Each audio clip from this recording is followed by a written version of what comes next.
Rivers is going to stay out there. They're going to try for this thing on 4th down. They're indeed going for it. It's Rivers.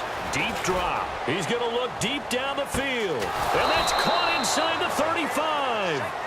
That's it for the first half. 2 more quarters to go. We'll have plenty more to see after the break. And we welcome you back live now inside the booth alongside Charles Davis. I'm Brandon Gordon, set and ready to rock for the 3rd quarter. Both teams appear ready for the fight ahead, and we resume action here in quarter number 3. That'll be taken in the end zone.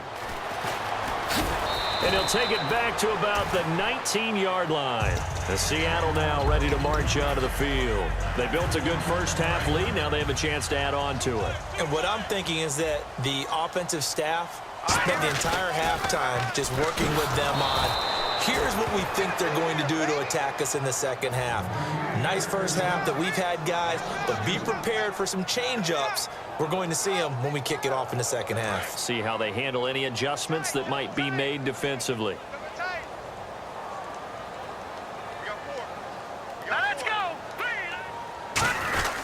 A 10th carry now for Peterson. Oh, he's got some breathing room. Adrian Peterson off to the races. And all the way in, touchdown Seattle. Adrian Peterson, 83 yards. And the Seahawks add on to their lead. And it is now 21-0.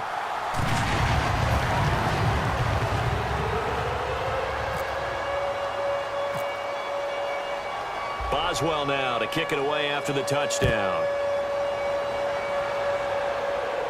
That'll be taken in the end zone.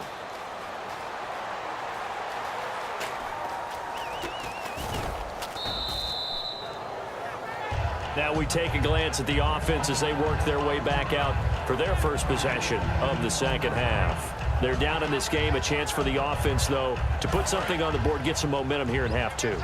Try and get things kick-started for them. And you know at the half, they discussed how they were going to get that done. This is where scripting comes into play a lot of the time. How many plays do you script coming out of the second?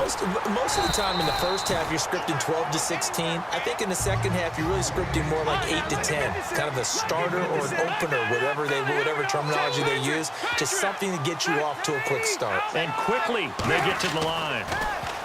Now Rivers. And nowhere to get away. Rivers is dropped.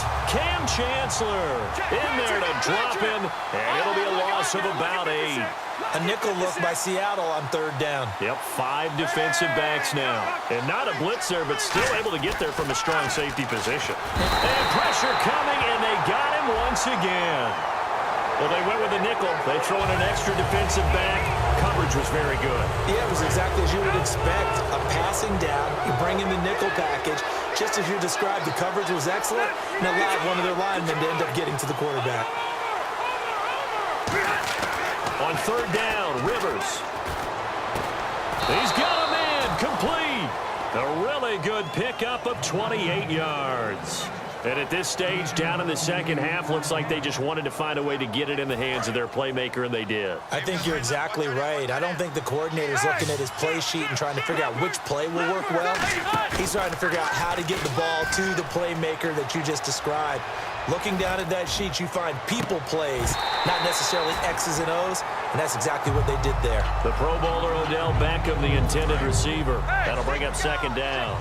And when all else fails as a defender, when you're not there in the coverage, your best friend is exactly what we saw there. A big play shot taken by the offense. Unfortunately, it ended in a big drop. The intended target, Doug Baldwin, and it's 3rd down. And the offense looking to pick up the first down after the 2nd down incompletion. So here we go now, an extra defensive back in there on 3rd and 10. Sliding out of the pocket. And his pass is intercepted for the 4th time today. Picked off by the Pro Bowl safety Cam Chancellor. And the return comes to a halt right at the 44-yard line. The Seattle now ready to march onto the field. And they will simply, Charles, be looking to duplicate what they did last drive when they were able to push it in for 6. And they hope it'll be that easy, right? To be able to take exactly what happened before, replicate it. They may have to make a few additional changes along the way because I'm sure the defense will make some adjustments, but they've got to have great confidence having scored the last time out. Peterson alone in the backfield. Now they'll run it on the toss. And this one goes nowhere. Losing yardage on the play back at the 46. They'll lose a yard, and it brings up third. Muhammad Wilkerson elevated a tempo program that was looking for players like him, and he's carried that on into the NFL. What a terrific play there. Yeah, a nice tackle for loss for the former Temple Owl, as you said, and the 30th pick in the 2011 draft. I don't know about you, partner, but I'm rubbing my eyes after that play. Did we just see that runner not get yardage? A big-time play by the defense. It does happen occasionally, even against the best running backs who are having big days. Quick slant. That's caught by the veteran Macklin. 13 yards on the pickup, and they're able to pick up the conversion here on 4th down.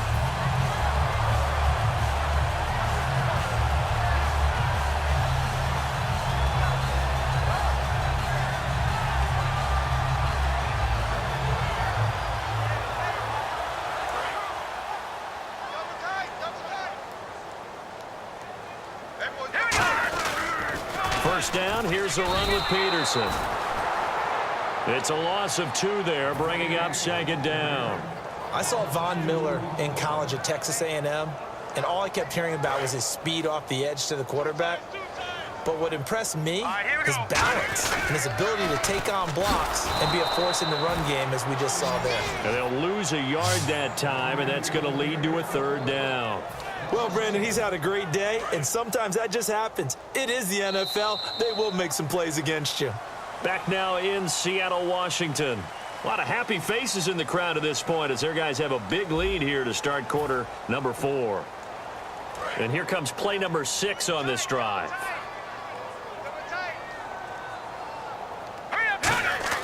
Now Elway on 3rd and long. Over the middle and into the hands of his receiver, Macklin. They get 7 there, but it brings up 4th. Whether you're playing West Coast offense or not, one of the maxims of the West Coast offense is you're either throwing a touchdown or a check down. In other words, look for the big shot, but be smart. And I think they did exactly that on that play. They didn't get the first down, but they're taking care of the ball well. Yeah, and being rightly cautious with that lead here in the second half. They're going on 4th. It's Elway. And this is caught. He hits Macklin. And he gets it all the way down inside the 10 to the 5-yard line. Well, go ahead and throw the ball, man. You got the big lead. You got the clock on your side. Obviously, they don't care much about the feelings of the other team, do they? Well, I was going to say, you better run to the locker room pretty quick after this one. But right now, maybe they're just looking at it from the fantasy perspective. More points for everyone if they win big. Time running out here on the play clock. And now inside the red zone, the offense will operate. And they're going to take it all the way down and just take the delay.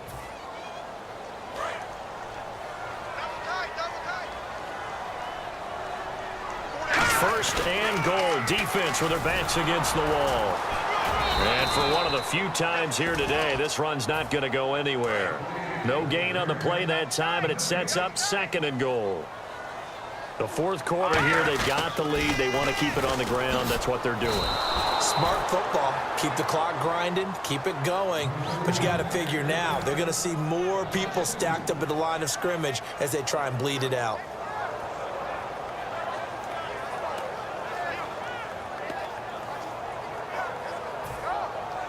Well, just play after play after play on this long drive for the offense.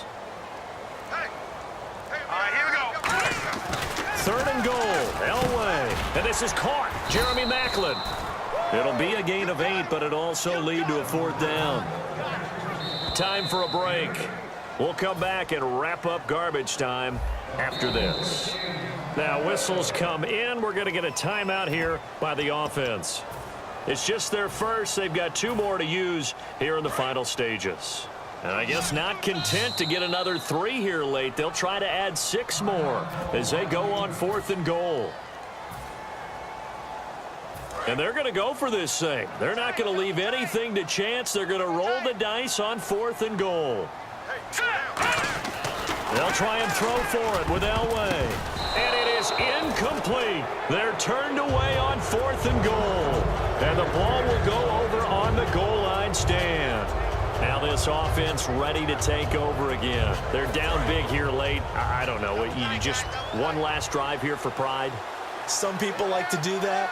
I remember playing for a guy once we were down huge, and someone said, "Coach, what do you want to call?" He just waved a hand like, who cares? Let's get out of here and do something some other time. But some teams like to do something at the end to feel a little bit better as they continue to move forward. Yeah, probably just want to put this one behind them. Back near his goal line, Rivers. Caught, Eifert over the middle. And he's going to get this one all the way up to the 30. A good pickup there, 26 yards.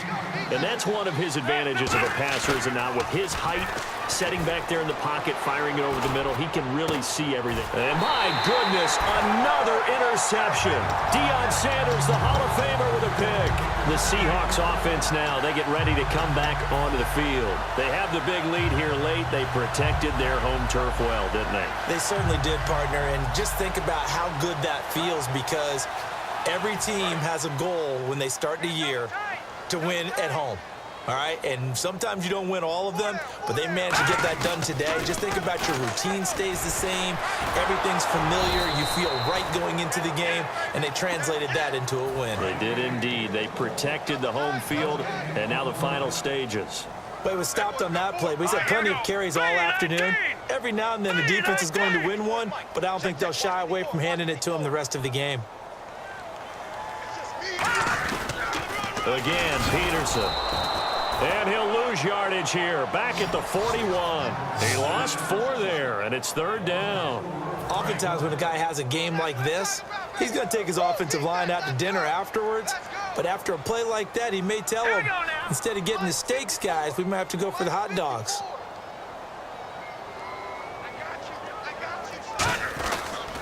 Carry number 20 now for Peterson. Call it a gain of 4, and it'll bring up 4th down. We always like to talk about deep. And now whistles blow here. Play has stopped, and we're going to get a timeout. That'll leave them with just 1 remaining in this 4th quarter of play. And with things looking pretty good on the scoreboard, they're going to keep the offense out there and go for it here on 4th. On 4th down, Elway. And this is incomplete. Boy, it looked like he had it and dropped it. And the ball will go over on downs on the short side of the field. Now this offense ready to head back out there. They are down big. They have not scored a single point. I don't know, are they so defeated at this point you just want to get in the locker room and get the heck out of here? That is one way to approach it. Sometimes coach say, that's it, okay? Now hold everything here. We're going to get a timeout by the offense. That'll be their 3rd and final stoppage here as we step aside. On 1st and 10, Rivers. Complete to the right side. It's Eifert. And they've got it inside the 10 at the 8. 18 yards there, and it'll be a 1st and goal. So they're operating in the red zone. They'll send Beckham alone to the left side. So, Charles, are able to complete what so often seems to be elusive, a shutout in the NFL. And maybe what's fitting is they ended the game on the field, that defensive unit on the field. What an exclamation mark. And probably felt like they could go another 60 minutes without anyone putting points on the board against them. That's the confidence you gain throughout when you're pitching a shutout. And they're going to leave the stadium feeling like they're all 10 feet tall.